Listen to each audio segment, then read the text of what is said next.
వాళ్ళందరూ కూడా BRS party యొక్క అరాచకాలు అకృత్యాలు ఇలా ఉద్యోగస్తులను ఏ విధంగా రాసి రప్పాన పెట్టిందో దాన్ని సహించలేక దాన్ని బాధపడి ఇవాళ కాంగ్రెస్ పార్టీకి ఓటేసింది.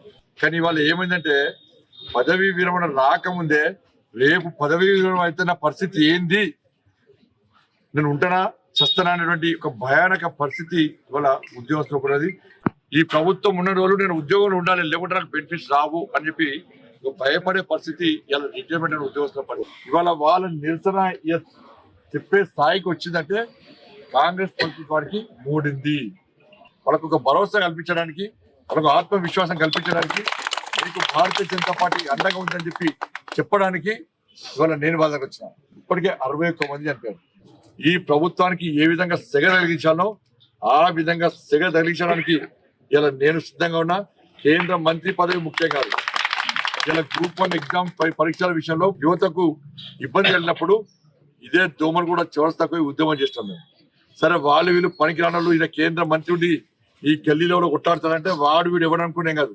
ఇలా పదవీ విరమణ పొందినటువంటి ఉద్యోగస్తుల ఆరోగ్యాలు కాపాడుకోవడం, వాళ్ళ ప్రాణాలు కాపాడుకోవడం, వాళ్ళ హక్కులను కాపాడుకోవడం, వాళ్ళ పైసలు వాళ్ళకి ఇప్పించడం కోసం మేము ఎప్పుడు వెనకడు వేసే ప్రసక్తి లేదు. ఇలా రోడ్డు మీద పక్క కొట్టాడు.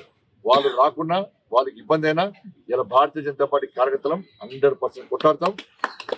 కేసీఆర్ ని మెడల్ వంచి బయటకు గుంజుకొచ్చుకున్న పార్టీ భారతీయ జనతా పార్టీ. రేవంత్ రెడ్డి పెద్ద మాకు ముచ్చట కాదు. మార్చి వరకు చూస్తాం. ఆ డేట్ తర్వాత ఈ తెలంగాణ రాష్ట్రం రొచ్చు చేస్తాం. రాసి పెట్టుకోండి. రేవంత్ రెడ్డి మమ్మల్ని ఆపే దమ్మునికి లేదు.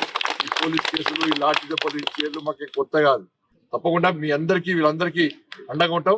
నేను మళ్ళీ రిక్వెస్ట్ చేస్తున్నా, పదవీ విరమణ పొందిన ఉద్యోగస్తులకు విజ్ఞప్తి చేస్తున్నా, మీ ఆరోగ్యాలు ఖరాబ్ చేసుకోకండి. మీరు ఆరోగ్యంగా ఉండండి. మీరు మీకు తరపున మేము కొట్టడానికి సిద్ధంగా ఉంటాం. మీరు వెనుకుండండి, మీ ముందు మేము ఉంటాం. లాఠీ దెబ్బ పడితే మా మీనే, వాడు కాల్పులు చేస్తే ఫస్ట్ బుల్లెట్ తిరిగేది మా భారతీయ జనతా పార్టీ కార్యకర్తల నాయకుల మీనే. జైలుకు పోయేది మేమే, అన్నిటికీ భరించేది మేమే. మీరు ధైర్యంగా ఉండండి.